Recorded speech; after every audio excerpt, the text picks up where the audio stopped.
A former casino employee just revealed something that could change everything you know about slots.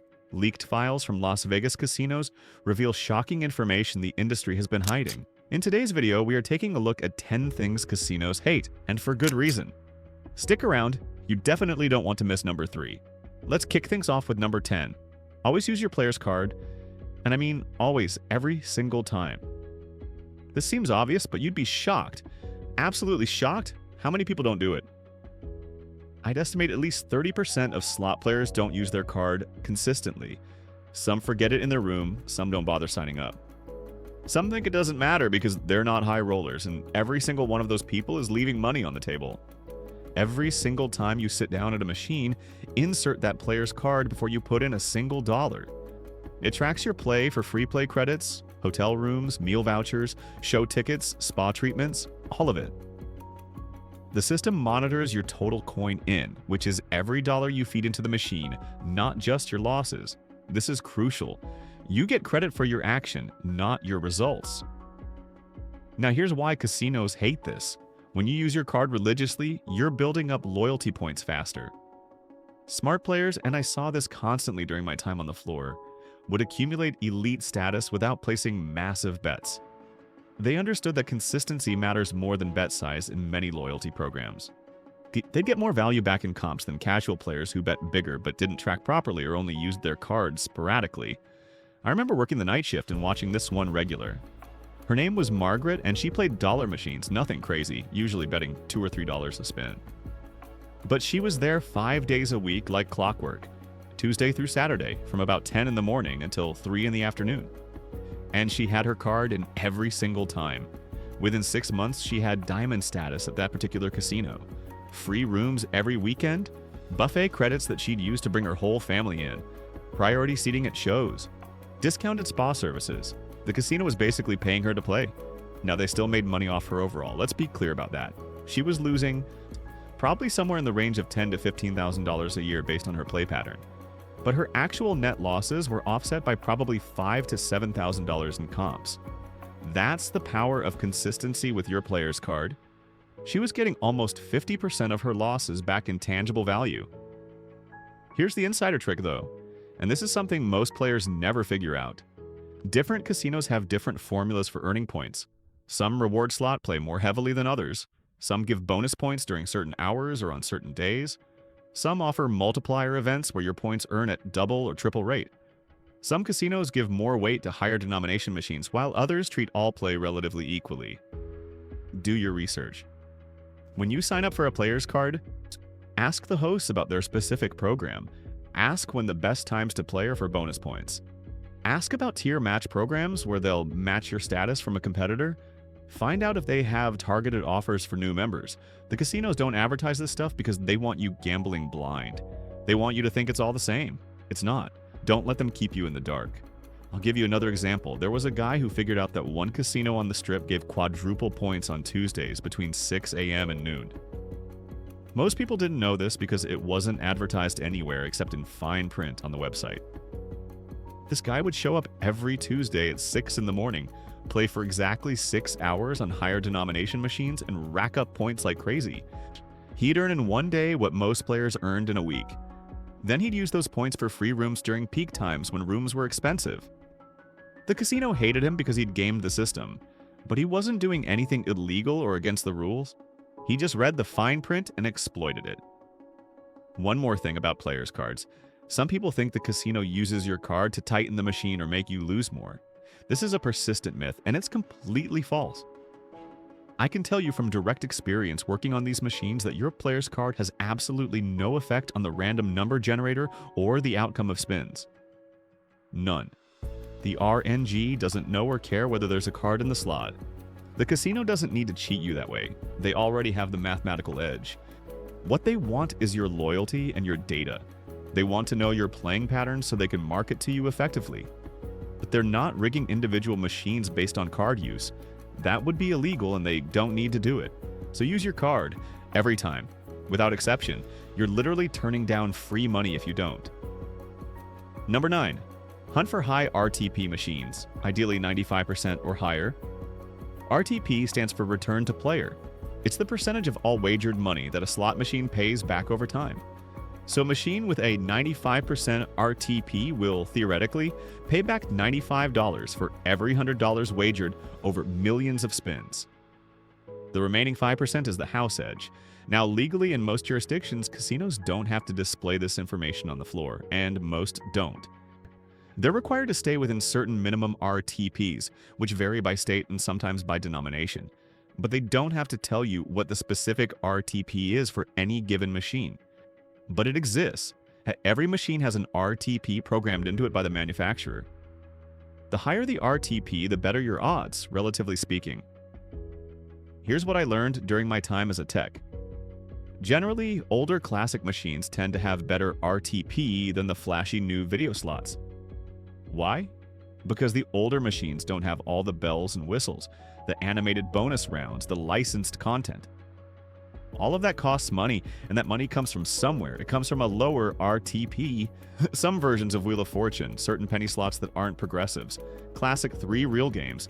These can hit 95% or even higher. I've seen some older games programmed at 96 or 97%. Meanwhile, those massive progressive jackpot games with the life-changing prizes, their base RTP can be as low as 85 or 86%. Because so much money is diverted to the jackpot pool. When you play a progressive, you're essentially accepting a much lower RTP on the base game in exchange for a tiny chance at a massive payout. For most players, that's a bad trade. The math just doesn't support it unless you're specifically chasing that big score and you understand the risk. Why do casinos hate when you seek out high RTP machines? Simple math. A 96% RTP machine drains your bankroll slower than an 88% RTP machine. Over a 3-hour session, that difference adds up significantly. You get more playtime, more entertainment value, and you lose less per hour. For the casino, you're a less profitable customer. You're still profitable, don't get me wrong, but less so. And across thousands of players, that impacts their bottom line. In 2026, more and more players are getting smart about this. They're checking RTP information on apps, reading reviews on gambling forums, sharing intel on social media. There are websites now that compile RTP data for different games and casinos. The information is out there if you look for it. The casinos can't hide it like they used to, even though they still try. Now, here's my tech tip, straight from the inside. When I was servicing machines, we'd occasionally get orders from management to move high RTP machines to less visible locations. The casino bosses knew which games were player-friendly, and they didn't want them front and center where they'd attract the most play. They wanted the lower RTP games, the ones with bigger house edges in the prime real estate, main aisles near entrances by the bars and restaurants. So where do you find the good stuff? Look in the less trafficked areas, away from the main walkways, near the bathrooms or tucked in corners, sometimes in separate rooms off the main floor. The high-limit rooms sometimes have better RTPs because they're catering to more sophisticated players who do their research. But you can find decent games in the regular sections too if you know where to look. Another tip, ask other players, especially regulars. They know which machines are friendly and which aren't based on experience. Now again, individual sessions can vary wildly due to variance, but over time, patterns emerge. If a regular tells you to avoid a certain bank of machines because they never hit, there might be something to that. One last thing, denominations matter. In many casinos, higher denomination machines have better RTPs. A $5 slot might have a 96% RTP, while a penny slot might be at 88%. The casino figures that high rollers are more sophisticated and they need to offer better odds to keep them playing. So if your bankroll allows it, consider playing higher denominations with fewer spins rather than lower denominations with more spins. You'll get better mathematical value. Number 8, follow the 5-spin rule. Or, if you're more patient, the 10-spin rule. Here's the deal, and this is important to understand. Slot machines operate on random number generators, or RNGs. These are computer chips that generate thousands of random numbers per second. When you press the button, the RNG stops at whatever number it's on at that exact microsecond, and that determines your outcome. Every spin is completely independent of every other spin. There's no such thing as a hot or cold machine in terms of actual probability. The machine doesn't remember what it just paid. It doesn't know it's due to hit. It's just random every single time. But, and this is important, variance is real. Variance refers to the distribution of outcomes over time. Some machines will go through long cold streaks where they just don't hit anything significant. Other machines will have clusters of wins. This isn't because the machine is programmed to be hot or cold. It's just the nature of randomness. If you flip a coin 100 times, you'll occasionally get runs of 5 or 6 heads in a row. That doesn't mean the coin is rigged. It's just probability playing out. The problem is, if you sit there pumping money into a machine that's in a cold streak, you're going to drain your bankroll fast. You might sit at that machine for an hour, feed it $300, and get back 80. That's brutal, and it happens all the time. The 5 to 10 spin rule is a practical strategy to combat this. It's simple. If you don't get a decent win, and by decent I mean at least getting back your bet, or close to it, within 5 to 10 spins, move on, find another machine, stand up, take your ticket, and walk to a different game. Why do casinos hate this? Because it prevents you from getting stuck in those brutal cold streaks on a single machine. You're spreading your play around instead of letting one game bleed you dry. You're essentially sampling the variance of multiple machines instead of riding out a bad streak on one. Now I can't tell you how many times I saw players sit at a machine for hours, absolutely convinced it was about to pay because they'd already invested so much. I watched a guy one time put $800 into a Buffalo machine over the course of 2 hours without hitting the bonus round once. He kept saying, "It's got to hit soon, I'm due, it's been too long." That's the sunk cost fallacy, and it's exactly what casinos count on. The idea that because you've already invested money, you need to keep going to recoup it, but the machine doesn't know what you've put in. It doesn't owe you anything. Every spin is a fresh start. Your previous losses don't increase your chances of winning on the next spin, not even a tiny bit. The math doesn't work that way. Don't fall for it. If it's not hitting, move. I used to tell players this when they'd ask me for advice, which happened more often than you'd think. People would flag me down and ask if I could tell if a machine was about to hit. I'd explain that I couldn't, that nobody could, that it's random. But I'd also tell them that if they weren't having fun at that machine, they should try a different one. Sometimes that's all it takes. Now, does switching machines actually improve your odds mathematically? No, not in terms of the underlying RTP or house edge. But psychologically, it keeps you from chasing losses on a dead game. And practically, it exposes you to different volatility patterns. You might switch to a machine that's in the middle of a hot streak. You might catch a bonus round on your second spin. Or you might not. But at least you're not sitting in one place watching your money disappear. I'll give you a personal example. I wasn't supposed to gamble at the casino where I worked, but I'd occasionally play at other properties on my days off. I'd give myself a $200 budget, and I'd follow a strict 5-spin rule. If I didn't get at least a small win in 5 spins, I'd move. Some nights I'd play 10 or 12 different machines over the course of a couple hours. Some nights I'd find one that was hitting and I'd stay there. But I never let myself get trapped on a cold game. And you know what? My money lasted longer. My sessions were more enjoyable. I didn't go home feeling like I'd been beaten up. The key is discipline. You have to actually follow the rule. You can't say, okay, 5 more spins, then 5 more after that, then just a few more. That defeats the purpose. Set the rule, stick to it, and move on without regret.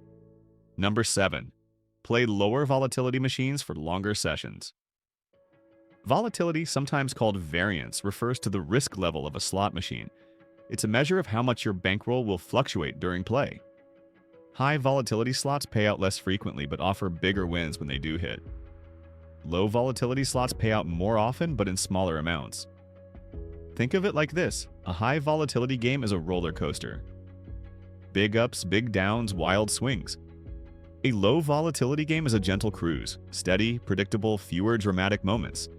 Now here's the counterintuitive part that confuses a lot of players. Casinos actually prefer when you play low volatility machines for extended sessions. Why?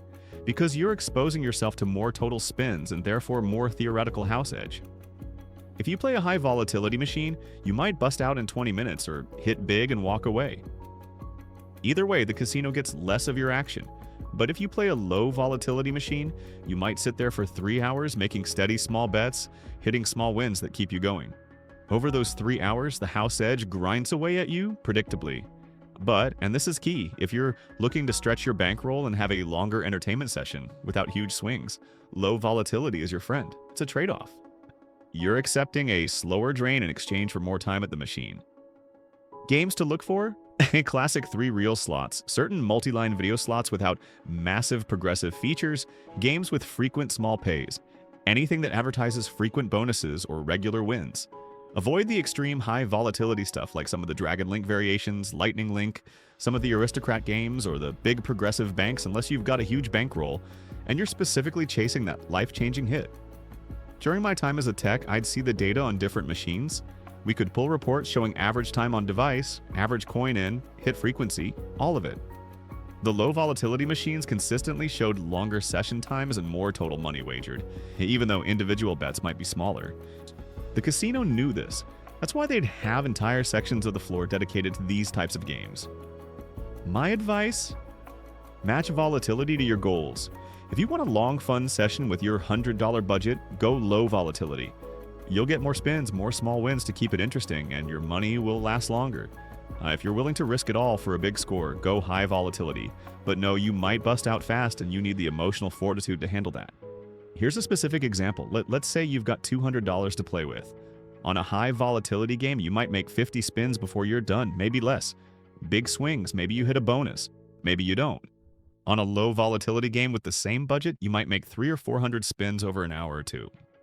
Which sounds more enjoyable to you? That's the question you need to answer. Casinos hate when players understand this distinction, because it means you're playing strategically instead of emotionally. You're choosing games that align with your goals rather than just sitting down at whatever looks flashy. You're taking control of the experience rather than letting the casino design it for you. Another aspect of volatility that's worth understanding is bankroll management. If you're playing high volatility games, you need a bigger bankroll to weather the swings. A general rule of thumb is to have at least 50 times your average bet in your session bankroll for high volatility, and maybe 30 times for low volatility. So if you're betting $5 a spin on a high volatility game, you should have at least $250 set aside for that session. Look, otherwise, you're at serious risk of busting out before you even have a chance to hit something. Number 6. Bet max lines and credits on eligible machines, but only when it unlocks bonuses or jackpots. This is a huge one that people get wrong all the time, and it costs them money. On many modern video slots, particularly the multi-line games, you need to bet max lines to qualify for bonus features or jackpot payouts. If you're not betting max lines, you could hit the winning combination and get nothing, or a severely reduced payout. That's by design. The game manufacturers and casinos set it up that way to encourage maximum betting. However, and this is crucial, betting max credits, meaning the highest denomination per line, isn't always necessary. The key is to understand the difference. Max lines means you're covering all the pay lines available on the machine. Max credits means you're betting the highest amount per line. These are two different things. What you want to do is bet max lines so you don't miss out on potential wins, but you can often adjust the credit amount per line to match your bankroll. For example, if a machine has 50 lines, you want to bet all 50 lines. But you might bet 1 cent per line for a 50-cent total bet, or you might bet 5 cents per line for a $2.50 total bet. The important thing is you're covering all the lines. Why do casinos hate when you do this right? Because you're getting full payout potential without overbetting recklessly. You're maximizing your chances of hitting bonuses and features without burning through your money at an unsustainable rate. You're playing smart instead of playing scared or playing reckless. Here's what I saw in the field constantly. Players would come in, sit at a penny slot, and bet the absolute minimum. Maybe 10 or 20 lines out of 50 available. They'd think they're being smart by conserving their money. Then they'd hit a symbol combination that would have triggered a jackpot or a bonus round if all lines were active. But because they weren't betting max lines, they got nothing. Or worse, they got the base payout, which was a fraction of what they could have won. I remember one incident vividly. A woman was playing a 50-line game and betting only 20 lines. She hit 5 scatter symbols on the reels, which would have triggered a free spin bonus if she'd been betting all 50 lines. But because she wasn't, nothing happened. She didn't even realize what she'd missed until I had to explain it to her. She was devastated. She'd been sitting at that machine for over an hour trying to trigger that bonus. Do your homework. Know what the game requires. Read the payable. Every machine has a help screen that explains how bonuses trigger, what constitutes a winning combination, and whether you need to bet max lines. Take 2 minutes to read it before you start playing. It could save you from missing a major payout. On the flip side, don't overextend yourself. If betting max lines requires a bet size that's too high for your bankroll, find a different machine with fewer lines or lower denominations. There's no point in betting $5 a spin if you only have a $100 budget. You'll be done in 20 spins or less. Find a game where you can bet all lines comfortably and still get a decent number of spins out of your budget. A good rule of thumb is to have enough bankroll for at least 100 spins at your chosen bet size. So if you're betting $1 a spin, you should have at least $100 for that session. This gives you enough action to potentially hit bonuses and features without going broke in the first 10 minutes. One more thing about this. Some machines, particularly older ones or certain types of progressives, do require max credits, not just max lines, to qualify for the top jackpot. On these machines, you'll see something like jackpot only available at max bet. In the payable, these are different. For these games, you either need to bet max or skip them entirely. Don't play at lower bet levels thinking you're going to hit the jackpot. You won't qualify, but most modern multi-line video slots just require max lines. So check, understand what you're playing, and bet accordingly. Don't shortchange yourself and don't overextend. Find the sweet spot. Number 5. Set strict bankroll and session limits and actually walk away. This is the one casinos hate more than anything else. More than any trick, any strategy, any advantage play technique. They hate discipline. They hate self-control. They hate players who know when to quit. Because the entire slot machine experience is designed to keep you in the zone, in the flow, chasing just one more spin. The sounds, the lights, the near misses. The way the reels almost line up, the celebratory music when you win, even if you've won less than your bet, it's all engineered to bypass your rational brain and keep you playing. Casinos spend millions of dollars on research into player psychology. They know exactly how to design machines that are maximally addictive. They know how to create an environment that encourages extended play. Your defense against this is planning and discipline. Here's what you do.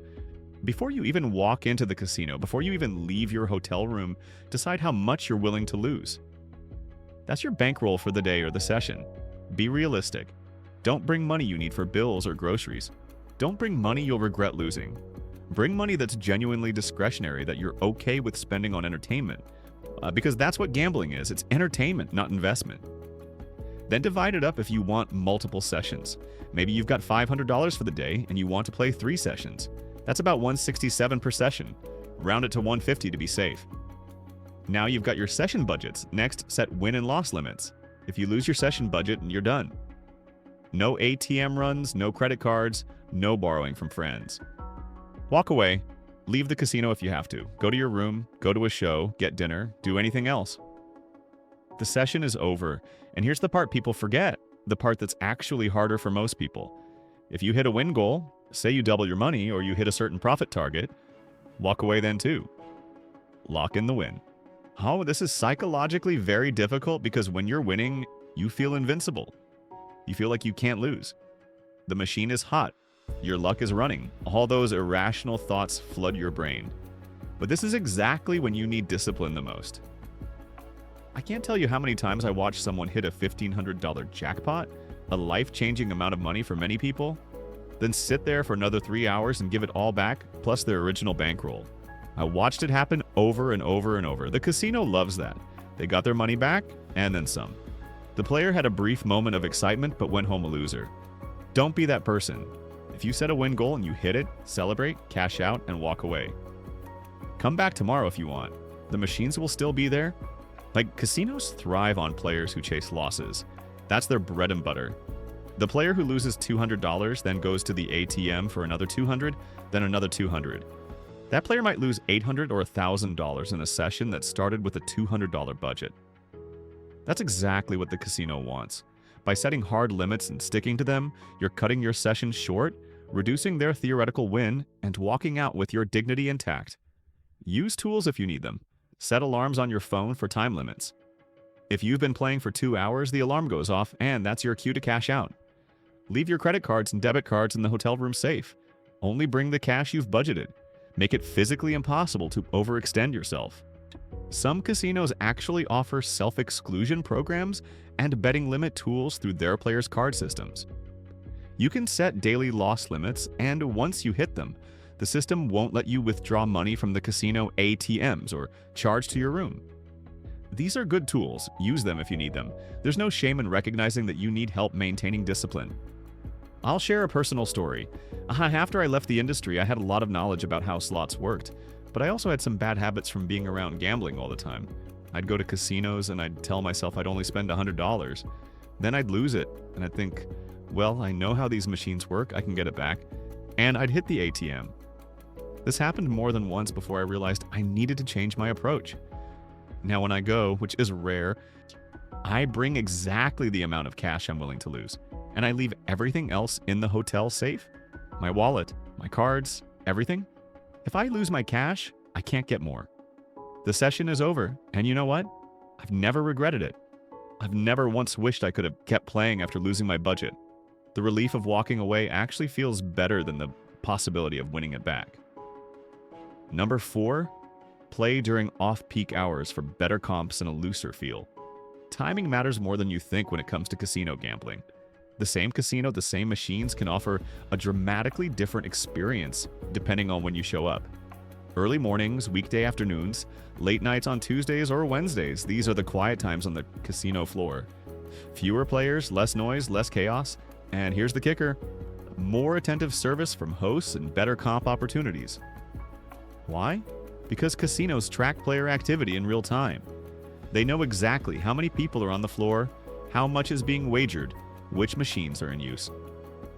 During peak hours, Friday and Saturday nights, holidays, major convention weekends, the place is packed. Every machine is occupied. Hosts are busy dealing with high rollers and VIPs. Your play, unless you're betting huge money, gets lost in the shuffle. But show up on a Tuesday morning at 9 a.m.? Suddenly you're one of maybe 50 people gambling in a casino that has capacity for thousands. Hosts notice. They're not busy. They're looking for players to engage with. They're more likely to comp you a meal, upgrade your room, or throw you some free play to keep you around. It's just basic economics. They want to generate action during slow periods, and they're willing to incentivize it. There's also a psychological factor that's worth considering. When the floor is quieter, it feels less chaotic. You can think more clearly. You're not caught up in the crowd energy that drives impulsive betting. You're not seeing other people win and feeling like you need to keep up. You're not dealing with drunk people bumping into you or cigarette smoke everywhere. It's a calmer, more controlled environment, and that leads to better decision-making. Some players swear that machines feel looser during off-peak hours. They'll tell you they have better luck on Tuesday mornings than Friday nights. Now, technically, from a regulatory standpoint, RTP doesn't change based on time of day. Casinos can't remotely adjust machines to be tighter or looser, based on how busy they are. In most jurisdictions, that would be illegal. Any changes to RTP settings require a physical technician to access the machine with a key and go through a formal process. But variance and your mental state absolutely do change. And there might be other factors at play. For example, casinos do sometimes rotate machines. They might move high RTP machines to more visible locations during slow periods to attract players, then move them back during busy times.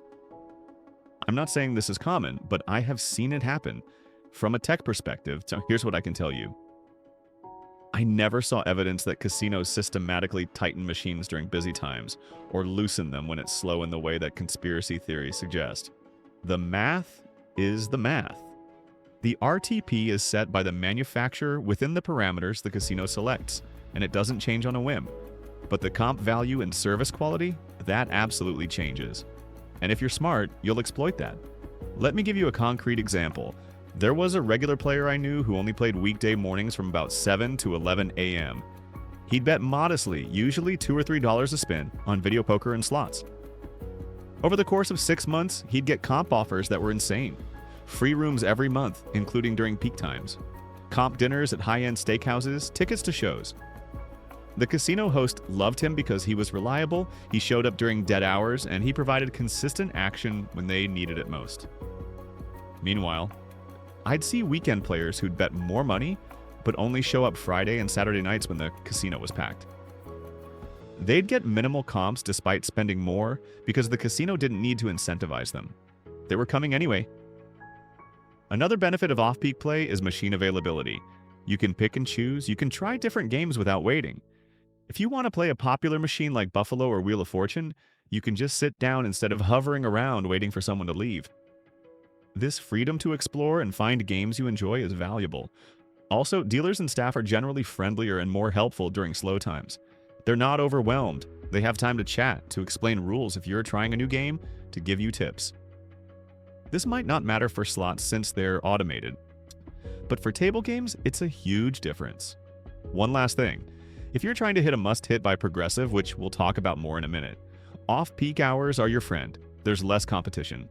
During busy times, you might be fighting with 10 other people to get on a machine that's approaching its must-hit threshold. During slow times, you might be the only one who notices. Number 3.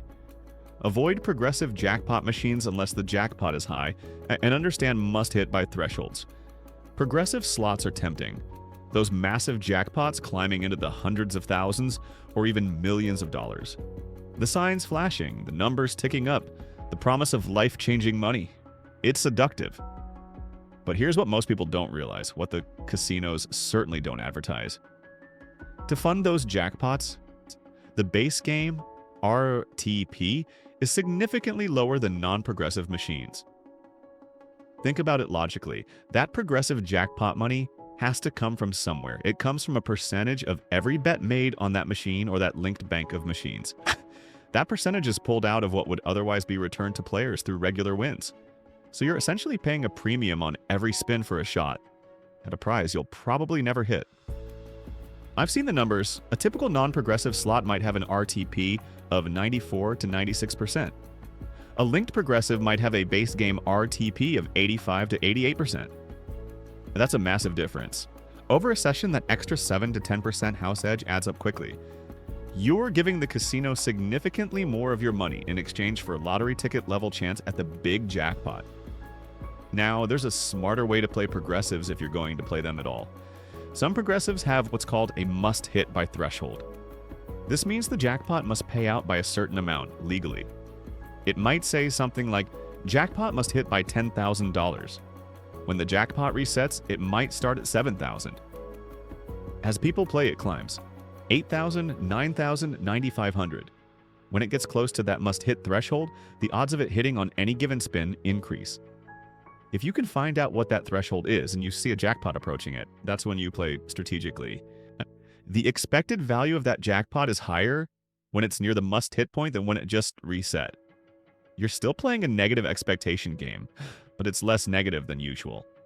Casinos hate when players target these must-hit by progressives strategically, but it's called advantage play, and while it's not illegal, it's also not something they advertise. In fact, they often try to hide must-hit information or make it difficult to track. You have to do your research, check online forums, ask other players, watch the machines over time to establish patterns. Some casinos will post the must-hit by amount on the machine itself, but many don't. I remember there was a team of guys who would scout casinos looking for must-hit progressives that were close to their threshold. They'd have a system where one person would monitor multiple casinos, then call the others when they found a good target. They'd swoop in, play until it hit, then move on to the next one. The casinos hated them but couldn't ban them because they weren't cheating. They were just playing smart. Now let me be clear, even when you're playing a must-hit by progressive near its threshold, you're still probably going to lose money. The base game RTP is still terrible. You're banking on hitting that jackpot to offset your losses. If you don't hit it, or if someone else hits it while you're playing, you've just burned through your bankroll on a low RTP game. It's a calculated risk, not a sure thing. My insider take? Unless you're playing progressive strategically based on must-hit thresholds, or you're just having fun with money you can afford to lose and you enjoy chasing the dream, stick to non-progressive machines with better base ERTPs. You'll get more entertainment value per dollar, your bankroll will last longer, you'll have more fun. If you do play progressives, at least understand what you're getting into. Know the base RTP if you can find it, know the odds of actually hitting the jackpot. For the big wide area progressives like megabucks, the odds of hitting the top jackpot are something like 1 in 50 million. You're more likely to be struck by lightning. Literally. That doesn't mean it won't happen, but it means you shouldn't plan your retirement around it. One more thing. Smaller local progressives, the ones that link maybe 10 or 20 machines in a single casino, have better odds than wide area progressives. The jackpots are smaller, maybe 10 or 20,000 instead of millions, but your chances of actually hitting them are significantly better. If you're going to play progressives, these are a better bet mathematically. Number 2. Observe other players and floor patterns. This is going to sound superstitious, and in some ways it is, but hear me out. While slot machines are random and individual outcomes can't be predicted, human behavior and casino layout aren't random at all. Casinos are meticulously designed environments. Every decision about where to place machines, how to light the floor, where to put bars and restaurants, it's all calculated to maximize revenue. Casinos place machines strategically. They put tighter machines, lower RTP, in high traffic areas where visibility is key. Near entrances, along main aisles, by popular table games. They want these machines occupied because they create an impression of activity. They put better machines, higher RTP, in areas where they want to create buzz or reward loyal players. Sometimes in high-limit rooms, sometimes in secluded areas where regulars congregate. Pay attention to where experienced players, the regulars, choose to play.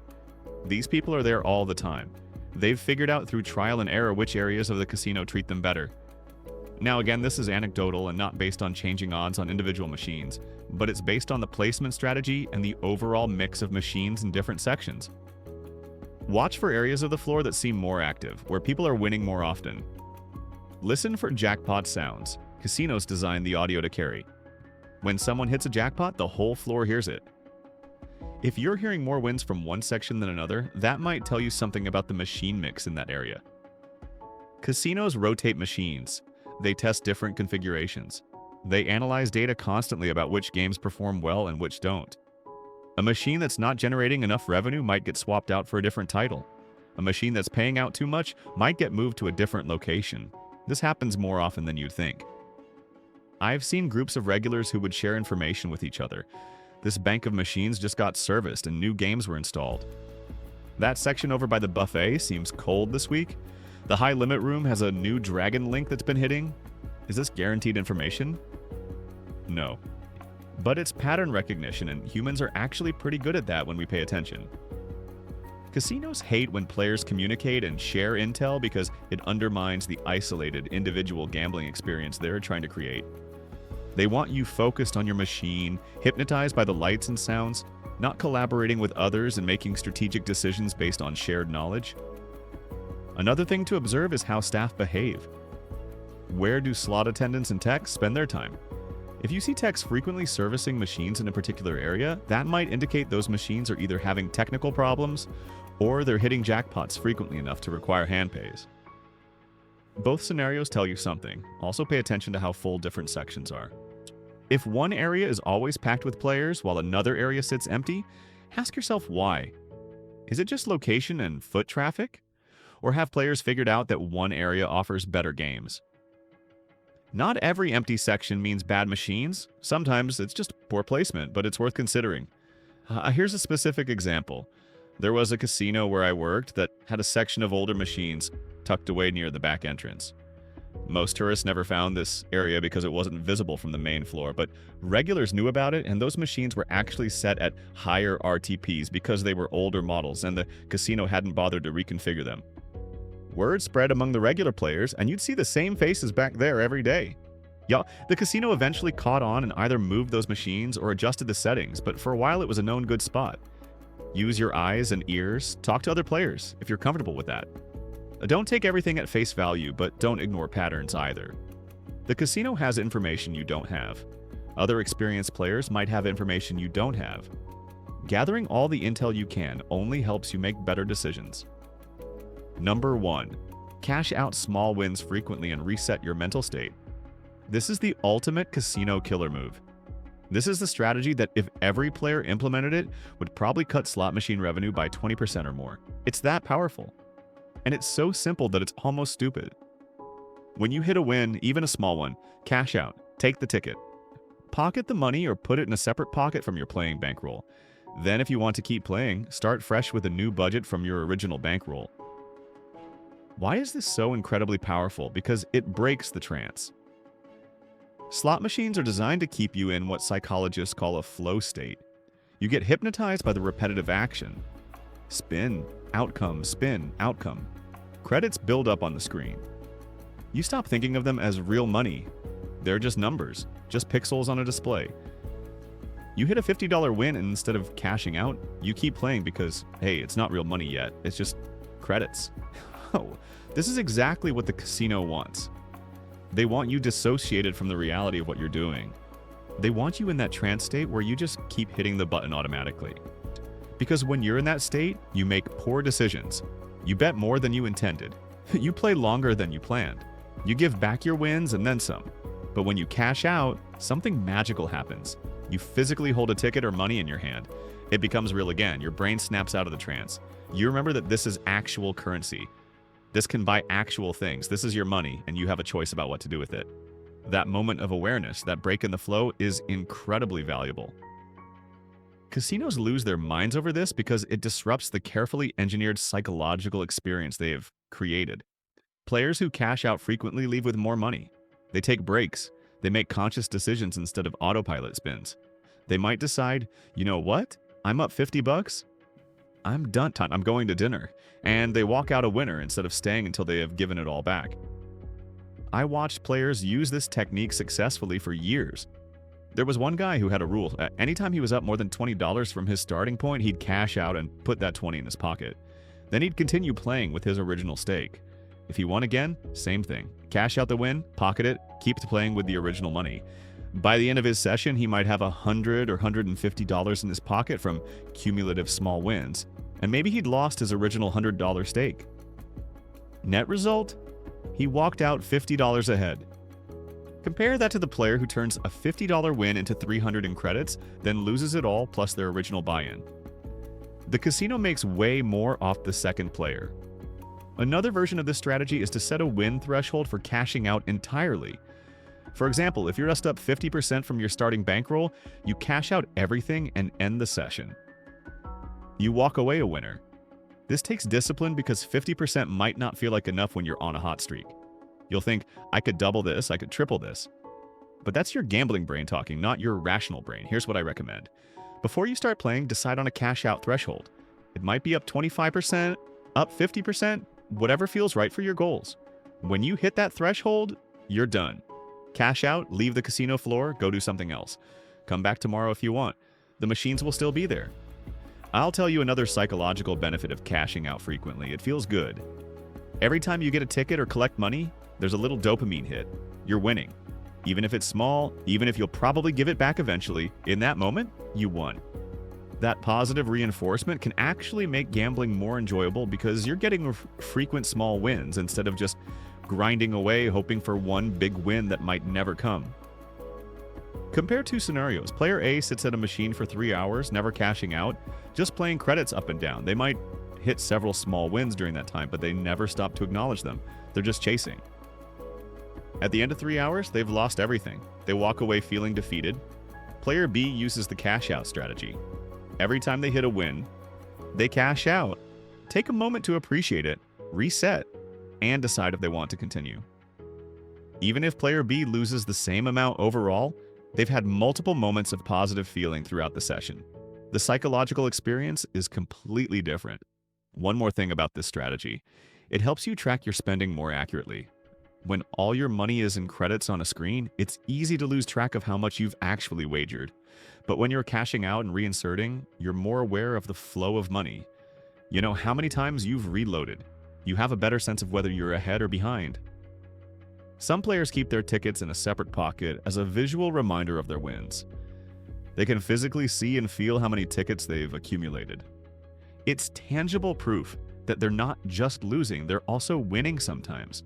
That psychological boost helps them maintain a healthier relationship with gambling. Casinos have actually studied this behavior and they don't like it.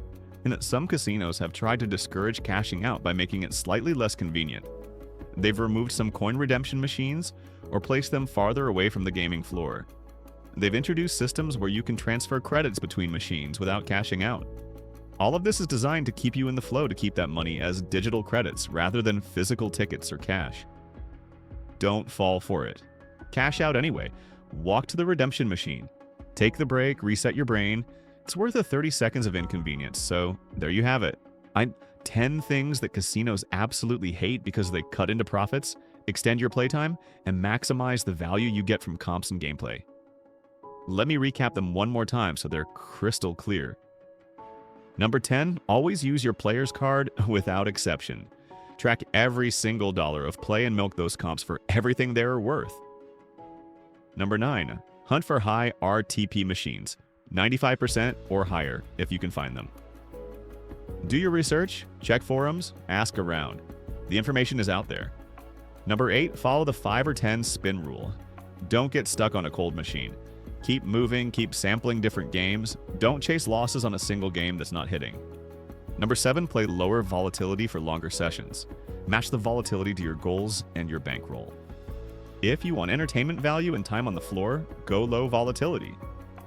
Number 6, bet max lines when it unlocks bonuses, but don't overbet beyond your bankroll. Understand the difference between max lines and max credits. Read the payable and bet intelligently.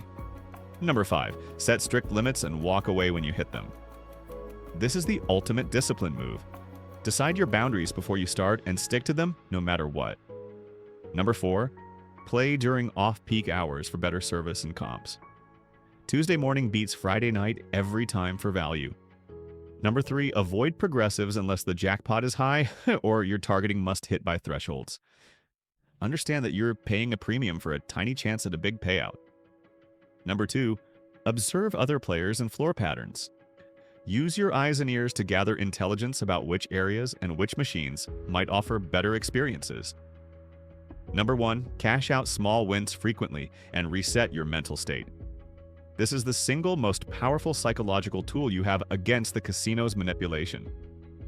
Now, look, I want to be crystal clear about something, and I'm going to repeat this because it's important.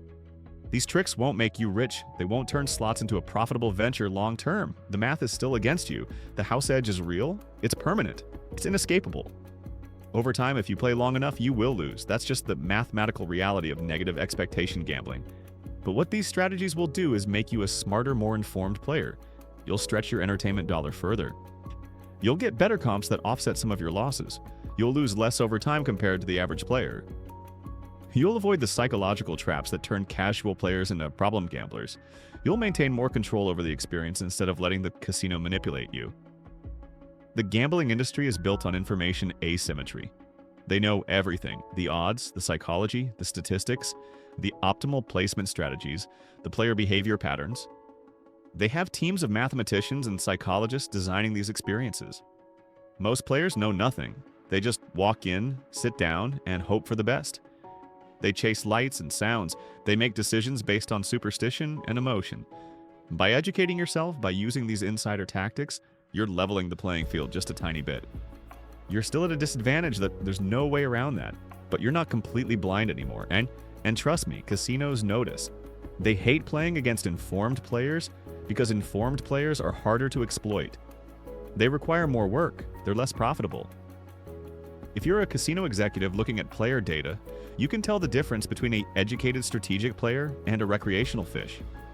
The strategic player shows up during off-peak hours, uses their card religiously, moves between machines frequently, cashes out often, sets limits, and sticks to them. The fish shows up whenever, doesn't use their card consistently, sits at one machine for hours, keeps all money and credits, chases losses until they're broke. Guess which player the casino prefers? Guess which player gets targeted with marketing and offers designed to extract more money? Don't be the fish. Be the informed player who makes the casino work for every dollar. I also want to address something that comes up a lot. Some people think that by being strategic, by using these techniques, they're somehow cheating or doing something wrong. That's absolutely false. Everything I've described is completely legal and within the rules. You're not hacking machines. You're not colluding with employees. You're not doing anything deceptive. You're simply making informed choices about how you gamble. Casinos operate under the assumption that most players will be uninformed and make poor decisions. That's their business model. When you educate yourself and make better decisions, you're not cheating them. You're just being a savvy consumer. It's no different than using coupons at a grocery store or shopping sales. The casino sets the rules and the games. You're just playing within those rules more intelligently than the average person. In fact, I'd argue you have a responsibility to yourself to be informed. If you're going to spend your hard-earned money on gambling entertainment, you should get the best value possible. You shouldn't throw money away unnecessarily due to ignorance. These strategies help you do that. Now, I also want to acknowledge that for some people, gambling isn't just entertainment. It's a problem. If you find yourself unable to stick to limits, if you're gambling with money you can't afford to lose, if you're lying to family about your gambling, if it's affecting your work or relationships, please get help. The National Council on Problem Gambling has a hotline. There are support groups. There are resources available. No amount of strategy or knowledge will fix a gambling addiction. That requires professional help. These strategies are for people who can gamble recreationally and responsibly. They're for people who go to Vegas once a year with a set budget and want to maximize their fun. They're for people who enjoy the entertainment, but don't let it control their lives. If that's not you, if gambling has become a problem, please address that first before worrying about optimal play strategy. Alright, if you found this valuable, and I really hope you did because I've put a lot of thought and real-world experience into this, do me a favor. Leave a comment and tell me your best casino-hated habit. What's your go-to strategy that you know drives the house crazy? What have you figured out through your own experience? I want to hear from you. I want to build a community of informed players who can share knowledge and help each other get better value from their gambling entertainment. And if you're not already subscribed, hit that button, because I've got more content coming that you're going to want to see. Next up, I'm revealing which 2026 slot machines casinos are quietly removing from floors and why. Some of these games were incredibly popular with players, which is exactly why casinos are getting rid of them. They're two-player friendly, the RTPs are too high, or they're not generating enough revenue. I've got inside information on which titles are being phased out and what's replacing them. You won't want to miss that. I'm also working on a video about the psychology of slot machine design, breaking down exactly how these games manipulate your brain to keep you playing. I'll show you the specific techniques they use, the audio cues, the visual patterns, the near-miss programming, all of it. Once you understand how you're being manipulated, it becomes much harder for them to manipulate you. Remember, knowledge is power. The more you understand about how casinos operate, how machines work, how the math functions, the better equipped you are to make smart decisions. You'll never have an edge in the mathematical sense, but you can minimize the casino's edge, and that's worth something. Gamble responsibly. Set limits before you start and stick to them. Never chase losses. Mapahump. Never bet money you can't afford to lose. And if gambling ever stops being fun, if it becomes stressful or problematic, walk away. There's no shame in that. The real winners are the ones who know when to quit, who can enjoy gambling as entertainment without letting it control them. Thank you so much for watching this. I really appreciate you taking the time to listen to what I have to share. These insights come from over a decade of real-world experience inside the casino industry. I've seen both sides of the equation. I know how the casinos think and what they fear. And what they fear most is an educated player base that can't be easily exploited. Be that educated player. Use these strategies, share them with your friends, make the casinos work harder for their money. And most importantly, have fun. Because at the end of the day, that's what gambling should be. Fun entertainment with money you can afford to spend. Not a way to make money. Not a solution to financial problems, just fun. Thanks again, and I'll see you in the next one. Stay smart out there.